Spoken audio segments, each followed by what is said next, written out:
I'm pleased with the approach our guys have taken in camp. There's been great competition between the offense and the defense, back and forth, and within the position groups. I think we're steadily developing the right mentality and the right focus and approach. And I'm excited to put the ball down again tomorrow and see where we're at again. Hey Coach, Glenn West with Go247. You guys seem to be rotating a lot of first teamers with the cornerbacks group. Just talk about some of those guys and just how close you are to maybe pinning down on some of those rotations that you're going to be looking for in the first couple of weeks. Yeah, we got great competition there. I mean, we got 4 older guys that we feel can play winning football, and then 2 younger guys that are really come on. I see that being just that, continuing competition. We're going to evaluate it again after the game Saturday. But a position that we were a little bit concerned about the depth coming in has kind of been a position that's developed into almost a strength. So I'm excited to see where that goes, and I love the competition that's being bred there. And those guys, I love their approach every day. The 4 older guys in particular, if there's a situation where they're up with the first team defense, they have obviously a great approach. But when there's a situation they're up with the second team defense, I see the same focus, the same mentality. All right, those guys just love to play. Hey Coach, Jacques Doucet, WABTV here in the back. Micah Baskerville is a guy that made a lot of tackles last year, and last year. But what does he have to do to kind of move up in the pecking order and get some more playing time? Yeah, I think Micah's doing a good job in camp. We just got to keep pressing. The one thing I love about Micah is he's kind of the jack. He can play all 3 spots. He's a very intelligent linebacker. He's in the right spots. Just need to keep seeing him apply the physical part of the game, which he's doing a good job growing from there. Matt Wilson-Hauser with The Advocate. When you have a defensive line like you do that is all 4 pretty capable pass rushers, how do you balance just sending forward versus deciding when to apply maybe the extra pressure and send a blitz? Do you maybe feel like this season you might not have to blitz as much as you would maybe normally because of those 4 guys? Yeah, I think that has a lot to do with the situation, the team you're playing, okay, and the quarterback. When you get involved with either the analytics part of the game, a quarterback that can move with his feet, there's certainly times where you need to fill up another pass rush game. There's also times where you need to get after him with 4. So I love our front, okay, and I love that they can generate pressure with 4. But there's certainly still times to pressure. If you become one-dimensional to the offense, then you make it easy on them. All right, and the reality is, if you mix in enough pressure, it helps your 4-man rush. It helps you get singles in the pass rush game. Just through the early portions of practice, it looks like you're so multiple. And I don't know if that's by design or if that's still trying to feel out who kind of fits where. Could you kind of allude or answer, I guess, are you planning to be that multiple with personnel packages, or is it really just figuring it out? That's a great question. No, I think there's a little bit of both of that. We're intentional with our multiplicity, okay? And the more looks you can give the quarterback, and then also, kind of to the point the guys have brought up in here, with the competition, guys deserve different roles, and we want to put our football players in the best position to succeed. All right, so sometimes that means putting in different sub-packages based on situations. Brody Miller with The Athletic. I guess this might be obvious, but when you have a guy like Mason Smith that can just cause disruption by himself sometimes, how does that kind of change the freedom you have as a play caller? Sure, I think the one thing that you can't, when you have any type of dominant defensive lineman, it covers up for mistakes. And it covers up for mistakes that you make as a play caller, right? Great players sometimes overcome coaching, right? And he's a guy, along with some other ones, that being dominant up front helps you. And anytime you can change the line of scrimmage, that's disruptive to the offense. And not just in the pass game. We get so caught up in defensive linemen applying pressure to the quarterback. And although that's incredibly important in college football, it still comes down to whipping the guy across from you in the run game.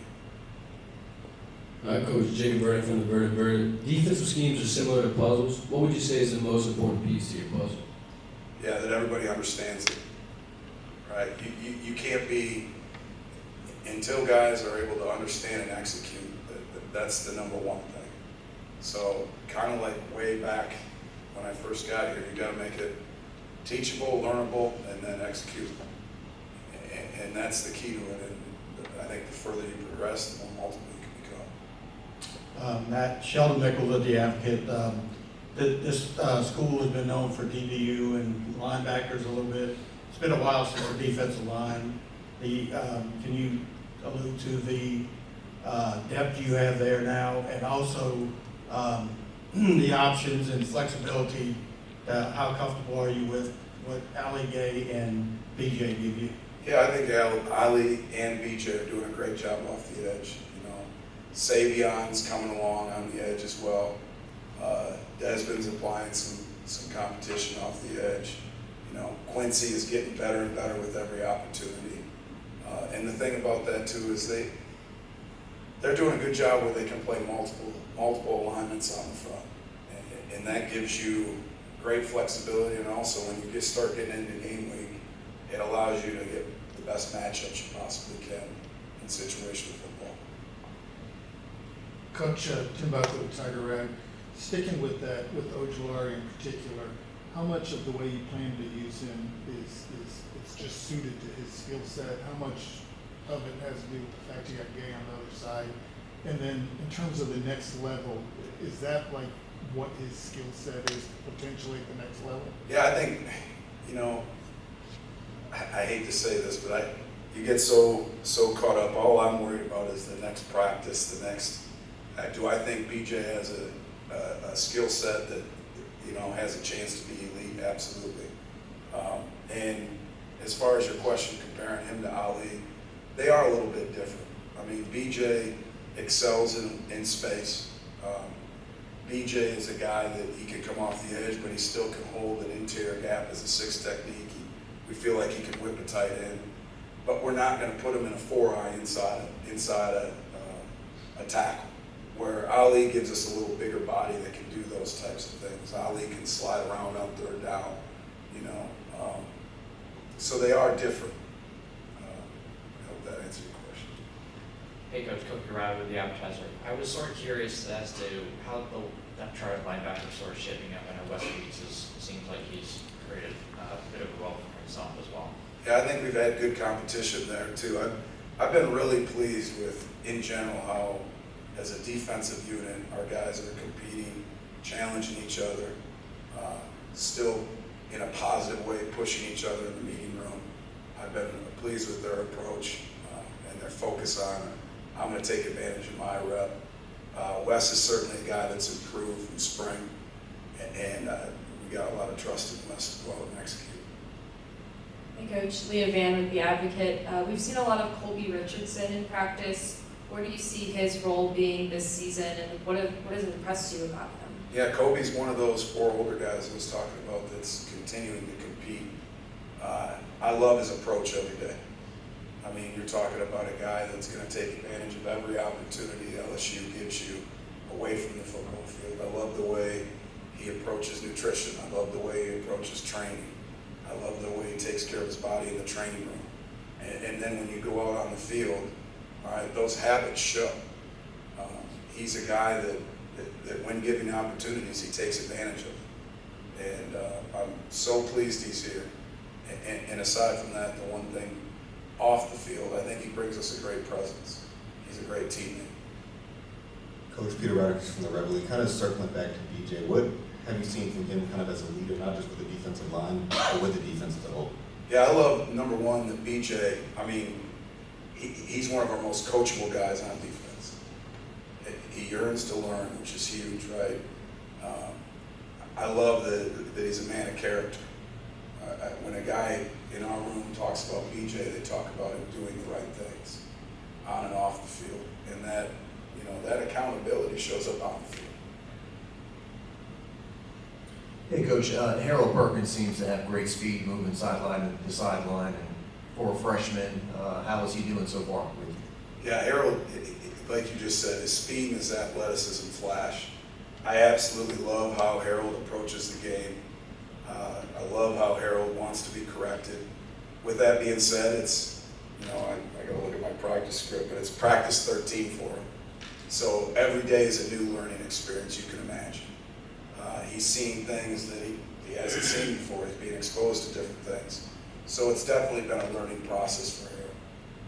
Hey, Coach, just a couple of returning players that you guys are really relying on here early. Coach Kelly's been very complimentary of Major Burns at safety. Just maybe talk about what's kind of stood out to you about him, and then also Greg Penn, another linebacker that you're coaching up. Just what has allowed him to take that leap this fall? Yeah, the thing that stands out about Major is he sees the game, he speaks the game. He's a great communicator. Some guys, when the offense comes out, they don't always process fast, right? And it's a process to teach them how to process formations, down and distance, splits within the call and the execution of the defensive system. Major does a great job of processing that and then getting it out and communicating. The other thing I've been pleased about Major is I think from the technical end of it, he's continued to improve every practice. I've been very pleased with it. Greg, I love the physical part that Greg's been bringing.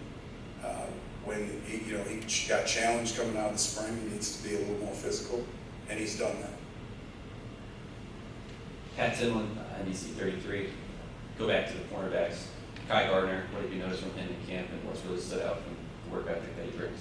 Yeah, I think he's had a great summer. I'd say the number one thing, he's gotten faster. Jake Flint and his staff have done a great job with him. You can see that he's moving better. He's staying on top of routes more in press. Obviously, his size gives you a great advantage, and with his improved movement, it's made it even more evident. Mike Jones, and obviously Clemson played that kind of hybrid role a little, and last year a little bit of transition. I guess just in your time with him, how have you seen him kind of fully learn how to be that inside linebacker role? Yeah, I think Mike is learning and still continues to learn that position, and it is different. It's different from the standpoint of seeing the clutter in your face, whether it's a puller, a swapper. We're out on the perimeter, everything you're fitting from outside in. So every day that he does, you see him get a little quicker, right? A little more confident. But it's certainly, it's different than when he was out on the edge, and you can tell sometimes. Just curious, is the nickel now the new base, and how is your nickel progressing? That's a great question. So we match, if they come out with numerous tight ends, then we'll go to base. But the reality is most people now want to play in 11 personnel. And so, yeah, when we're in 11 personnel, we're basing out of what we call a big nickel at Buffalo. Who is that for you? Right now, it's Greg Brooks and Sage. Matt, we talked a little bit about Major. What does he do to kind of, or how are you maybe going to balance him and Joe, with Joe being a proven SEC guy already? Is that just sort of a luxury to have two guys there at safety? How's it kind of shaping up between them? Absolutely. It's number one, it's great competition. And, as we said this before, this is a bloody nose conference. You can't get through this and be a great football team with just one guy. And that competition and the depth that's created will put them in situations where you may see them both on the field at times, you may not. But we're going to need them both, I can promise you that. Matt, one more thing on Allier. He had a really good year 2 years ago, and then last year had the injury. When you come in, what do you see? What sticks out to you right away when you saw the film on him? Yeah, I think number one is length, right? He creates, he's got elite length. He's a good speed to power rusher. When he uses that elite length along with the speed, he can generate so much power. And the torque he generates on a tackle can just be different. From just a mentality standpoint, the guy loves to be taught, and that's big. Coach, you got time for one more lead? Hey Coach, kind of an off the field question, but what made you get into coaching and why do you coach? I think number one, I love the players. It makes you feel young. I love the competition, and I still like the schematic part of the game. I like the angles and the numbers and that part of the game. Thanks, guys. Thank you.